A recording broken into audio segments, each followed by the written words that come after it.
தஞ்சை வடக்கு மாவட்டம், மத்திய மாவட்டம், தெற்கு மாவட்டம், இன்னைக்கு 3 கழக மாவட்டங்களைச் சேர்ந்த இளைஞரணி நிர்வாகிகள் உங்களை எல்லாம் ஒரே இடத்துல சந்திப்பதில் மிகுந்த மகிழ்ச்சி. இளைஞரணிக்கு பொறுப்பு போட்ட பிறகு, நியமிக்கப்பட்ட பிறகு, முரசொலியில் அறிவிப்பு வந்த பிறகு ஒவ்வொரு மண்டலமா நிர்வாகிகள் சந்திப்பை நடத்திட்டு வரோம். ஒரு மாதத்திற்கு முன்பு திருவண்ணாமலையில் வடக்கு மண்டல நிர்வாகிகள் சந்திப்பை ஒரு மாநாடு போல நடத்தி முடிச்சோம். கழக தலைவர் அவர்கள் வந்து உரையாற்றினார். ஒரு வாரத்திற்கு முன்பு விருதுநகரில் தெற்கு மண்டல நிர்வாகிகளை தலைவர் அவர்கள் பேசி அவங்களை எல்லாம் ஊக்கப்படுத்தினார். அந்த வரிசையில் இன்னைக்கு மற்ற மண்டலங்களுக்கெல்லாம் போய் மண்டலமா நடத்துவோம். ஆனா இன்னைக்கு தஞ்சாவூருக்கு நானே நேரில் வந்து உங்களை எல்லாம் நேரில் சந்திக்கின்ற அந்த வாய்ப்பை பெற்றிருக்கின்றேன். நன்றி சொல்வதற்கும் வந்திருக்கின்றேன். ஏன்னா திருவண்ணாமலையில் நடந்த சந்திப்புக்கும் விருதுநகரில் நடந்த சந்திப்புக்கும் இங்க இருக்கக்கூடிய தஞ்சை நிர்வாகிகள் முழு அளவில் உழைச்சு அந்த வெற்றிக்கு நீங்க பாடுபட்டு இருக்கிறீங்க. அதற்கு நன்றி சொல்லவும் நான் இன்னைக்கு தஞ்சாவூருக்கு வருகை வந்திருக்கின்றேன். கடந்த ஜனவரி 26ஆம் தேதி இதே திடலில், இதே செங்கிப்பட்டியில் நம்முடைய முதலமைச்சர் அவர்கள் வெல்லும் தமிழ் பெண்கள் அப்படின்ற டெல்டா மண்டல மகளிர் அணி மாநாட்டில் கலந்துகிட்டு சிறப்புரையாற்றினாங்க. நானும் கலந்து கொண்டேன்.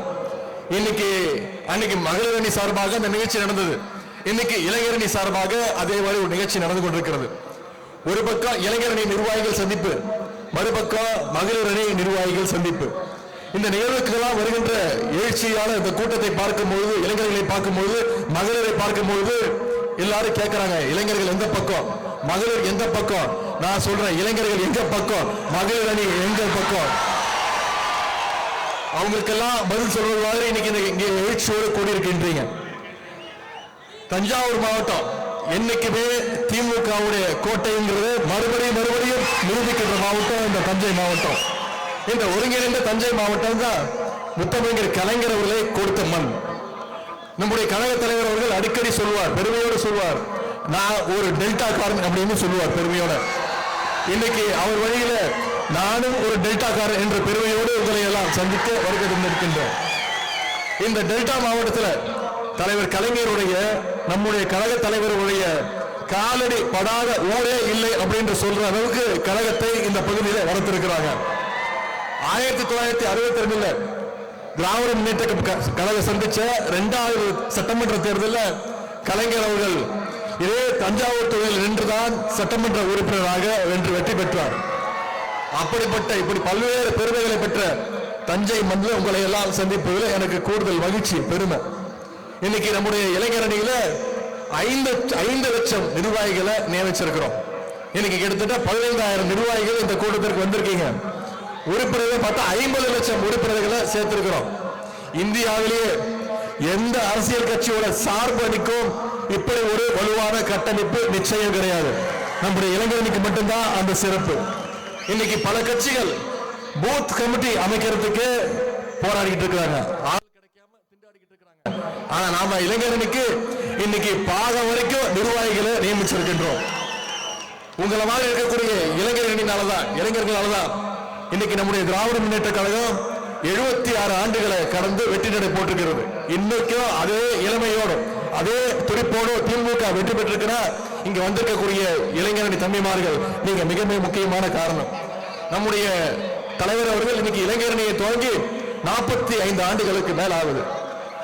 இளைஞரணியுடைய ஒவ்வொரு கருப்பு சிவப்பு இளைஞரணி தம்பிமார்களும் இன்னைக்கு கழகத்துடைய கருப்பு சிவப்பு ராணுவ கட்டுப்பாடோடு இன்னைக்கு செயல்பட்டு கொண்டிருக்கிறீங்க. கழகத்தில் பணியாற்றுவதற்கு ஒரு பிராக்டிஸ் கிரவுண்டாக இன்னைக்கு இளைஞரணி திகழ்ந்து கொண்டிருக்கிறது. ஆட்சியிலும் சரி, கட்சியிலும் சரி, இன்னைக்கு மிக முக்கிய பொறுப்பில் இருக்கின்ற பலர் நம்முடைய இளைஞரணியில பிராக்டிஸ் பண்ணி ட்ரைனிங் எடுத்துக்கொண்டு போறவங்க தான். உதாரணத்திற்கு தமிழ்நாட்டில் இருக்கக்கூடிய பல ஒன்றிய செயலாளர்கள், மாவட்ட செயலாளர்கள், அமைச்சர் பெருமக்கள், சட்டமன்ற நாடாளுமன்ற உறுப்பினர்கள், மக்கள் பிரதிநிதிகள், மேயர்கள்னு இன்னைக்கு இளைஞர்களிலிருந்து உருவாக்குனவங்க தான் இன்னைக்கு பணியாற்றிட்டு இருக்காங்க. இன்னும் பெருமையோடு சொல்லப்பட இன்னைக்கு தமிழ்நாட்டுடைய முதலமைச்சரை கொடுத்ததோ திமுகவுடைய நம்முடைய இளைஞரணி தான் என்று சொன்னால் அது நமக்கு தான் பெருமை. அப்படிப்பட்ட இளைஞர்கள் இருப்பது நமக்கெல்லாம் பெருமை. இன்னைக்கு நம்முடைய திராவிட மாடல் அரசுடைய திட்டங்களை ஒட்டுமொத்த இந்தியாவும் திரும்பி பார்த்து பாராட்டிக்கிட்டு இருக்கு. பல்வேறு திட்டங்கள் மகளிருக்கு விடியல் பயண திட்டம், பள்ளி குழந்தைகளுக்கு முதலமைச்சருடைய காலை உணவு திட்டம், அரசு பள்ளியில படிச்சு உயர்கல்வி படிக்க போற மாணவிகளுக்கு புதுமை பெண் திட்டம், மாணவர்களுக்கு தமிழ் புதல்வன் திட்டம், 4 முதல்வன் திட்டம். இன்னைக்கு தமிழ்நாடு முழுக்க நம்முடைய முதலமைச்சர் அவர்கள் 10 லட்சம் மாணவர்களுக்கு இலவச லேப்டாப்களை கொடுத்துட்டு இருக்கிறார். இப்படி பல்வேறு திட்டங்களை நம்முடைய முதலமைச்சர் அவர்கள் சொல்லி செஞ்சு காட்டிருக்கிறார். இதற்கெல்லாம் மகுடமைச்சது மாதிரி ஒரு திட்டம், அதுதான் கலைஞர் மகளிர் உரிமை திட்டம். இன்னைக்கு இந்தியாவே திரும்பி பார்க்க வச்ச ஒரு திட்டம். 1,31,00,000 மகளிருக்கு மாதம் 1000 ரூபாய் நம்முடைய தலைவர் அவர்கள் வழங்கி வருகின்றார். இந்த தஞ்சாவூர் மாவட்டத்தில் மட்டும் ஒவ்வொரு மாசமும் சுமார் 5 லட்சம் மகளிர் இந்த மகளிர் உரிமை திட்டத்திற்கு பயன்பட்டுக்கிட்டு வராங்க. தமிழ்நாட்டுக்கு உரிமை தொகை போய் சேர்றது சிலருக்கு புரியல. தமிழ்நாட்டு மகளிருக்கு உரிமை தொகை கொடுக்கிறது சிலருக்கு பிடிக்கல. பாசி சக்திகளுக்கும் அடிமைகளுக்கும் இது பிடிக்கல. எப்படியாவது இதை தடுத்து நிப்பாட்டணும்னு முயற்சி பண்றாங்க. பாஜகவை சேர்ந்த ஒரு வழக்கறிஞர், ஒரு பேர் அஸ்வினி குமார் உபாத்தியாய், ஒரு உச்ச நீதிமன்றத்தில் ஒரு வழக்கு தொடர்ந்திருக்கிறார். சட்டமன்ற தேர்தலுக்கு முன்பு எப்படியாவது உரிமை திட்டத்தை நிப்பாட்டணும். இந்த செய்தி தலைவருக்கு வந்தோடனே, நீ என்னுடைய தமிழ்நாட்டு மகளிருக்கு 1000 ரூபாய் கொடுக்கறது நிப்பாட்டியா, நான் 5000 கொடுக்கிறேன்னு 2 நாளுக்கு முன்பு 5000 ரூபாய் நம்முடைய முதலமைச்சர் அவர்கள் கொடுத்திருக்கிறார். பிப்ரவரி மாசம், மார்ச் மாசம், ஏப்ரல் மாசம் 3 மாசத்துக்கு சேர்த்து 3000. கோடை காலத்துக்கு ஸ்பெஷல் இன்சென்டிவாக 2000, மொத்தம் 5000 ரூபாய் நம்முடைய தலைவர் அவர்கள் கொடுத்திருக்கிறாங்க. கடந்த 2 மாசத்துல மட்டும் கோடை மாசம் பொங்கலுக்கு 3000 ரூபாய், மகளிர் தொகை உரிமை தொகை 1000 ரூபாய்னு கடந்த 2 மாசத்துல மட்டும் 9000 ரூபாய் நம்முடைய தலைவர் அவர்கள் தமிழ்நாட்டு மக்களுக்கு கொடுத்திருக்கிறார். தமிழ்நாடு முழுக்க மகளிர் இப்போது மிகுந்த மகிழ்ச்சியோடு இருக்கிறாங்க. பாசிஸ்டுகளும் அடிமைகளும் இன்னைக்கு வைத்தறிச்சல் இருக்கிறாங்க, என்ன பண்றதுன்னு தெரியாம முடிச்சுட்டு இருக்கிறாங்க. ஆகவே இங்க இருக்கக்கூடிய நம்முடைய அரசு தொடர வேண்டும். இப்படி பல்வேறு திட்டங்களை நம்முடைய தலைவர் அவர்கள் கொடுத்துட்டு இருக்கிறார். அது மட்டும் இல்ல, அடுத்த மாசத்திலிருந்து நம்முடைய முதலமைச்சர் அவர்கள் இன்னொரு வாக்குறுதி கொடுத்திருக்கிறார். மீண்டும் தமிழ்நாட்டில் அமைய போவது திராவிட மாடல் அரசு தான், 2.0 அரசு தான்.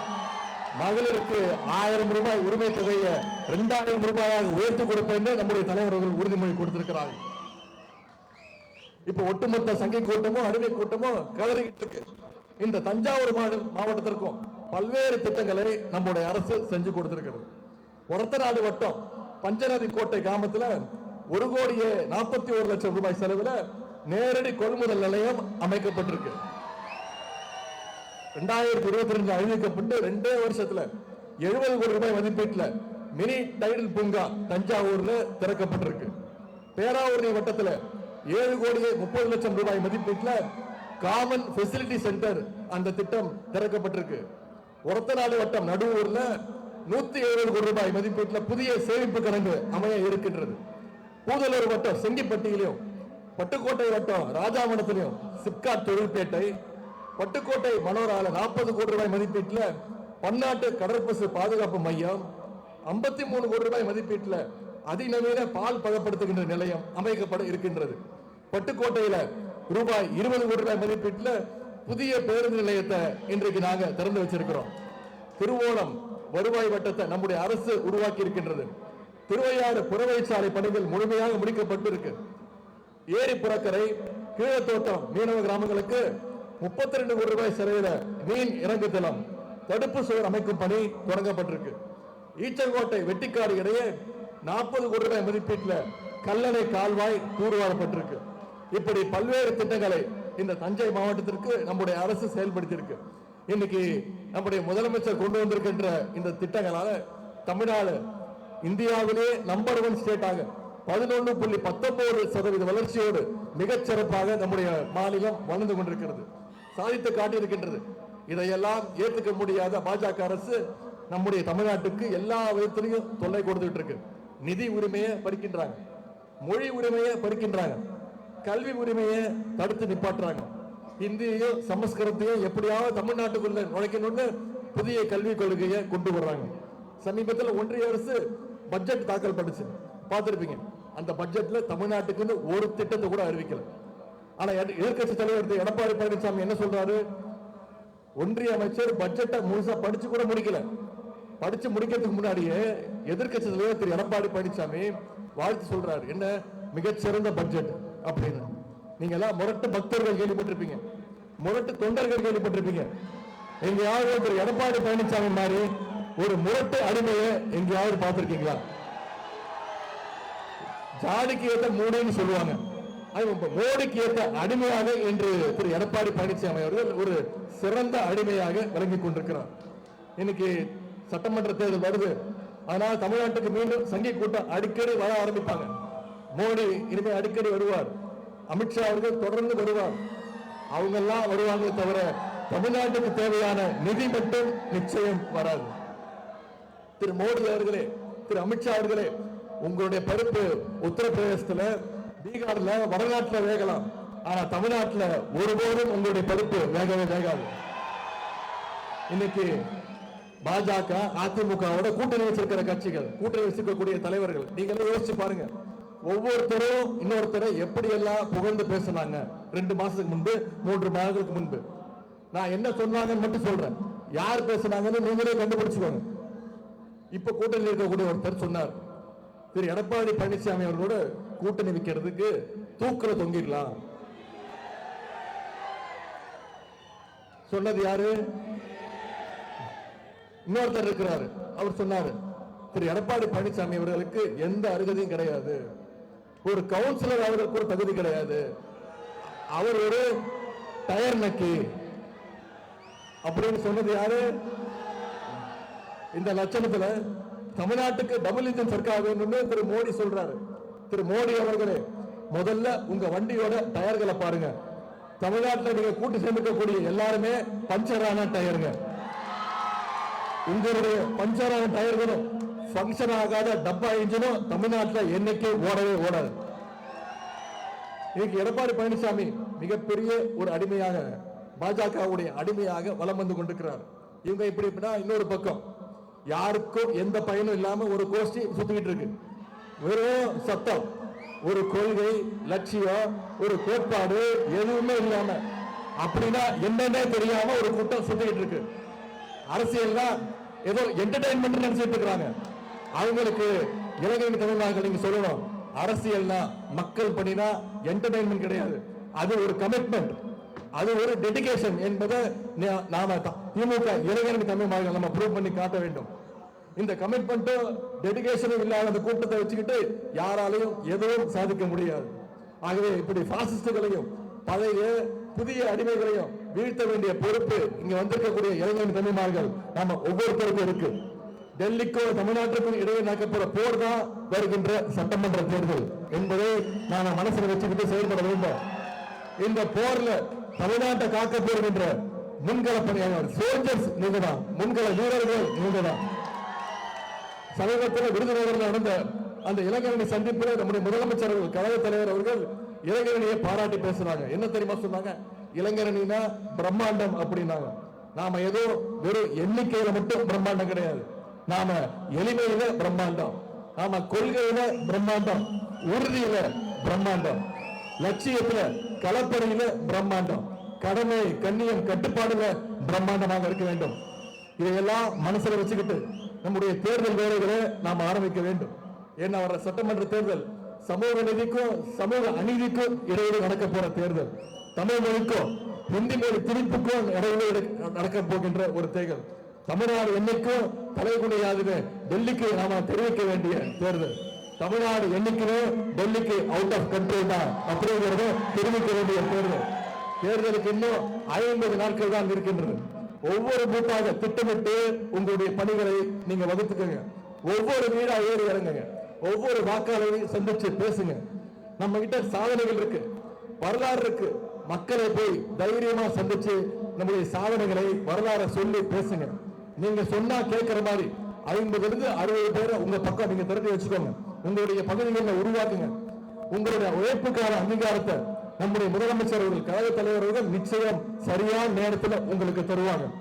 இளைஞர்கள் தான் பல்வேறு புரட்சிகளை மாற்றங்களை நடத்தி காட்டியிருக்காங்க. அதனால்தான் என்னுடைய கொள்கைகளை அடுத்து வரும் தலைமுறையும் நிறைவேற்றணும் தந்தை பெரியார் அவர்கள் சொன்னார். என்னுடைய லட்சியங்களை எனது தம்பிமார்கள் நிறைவேற்றுவாங்கன்னு அண்ணா அவர்கள் சொன்னார். எனக்கு பிறகு திமுக கழகத்தை என்னுடைய உடன்பிறப்புகள் காப்பாற்றுவாங்கன்னு டாக்டர் கலைஞர் அவர்கள் சொன்னார்.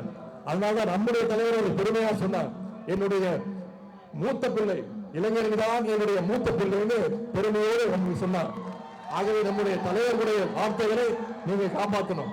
முக்கியமா தமிழ்நாட்டை டெல்லி கிட்ட இருந்து நாம காப்பாற்றியாக வேண்டும். தேர்தல் முடிஞ்சு வாக்கு எண்ணப்படுற அன்னைக்கு எல்லா பூத்திலையும் நிச்சயம் உதயசூரியன் வெற்றி பெற இருக்க வேண்டும்.